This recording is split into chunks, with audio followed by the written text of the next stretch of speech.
सत्यादि वृक्षामि देवाय परमात्मने रहमान दाद्वारा विद्युत गोत्रमोदे महागणाधिपति नमः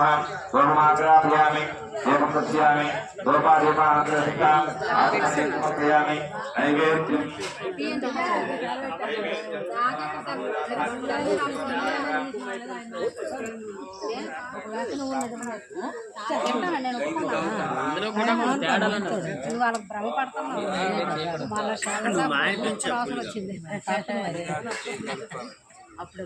అప్పుడు ఏడ్చేది అడగాలి గట్టిగా అడగదు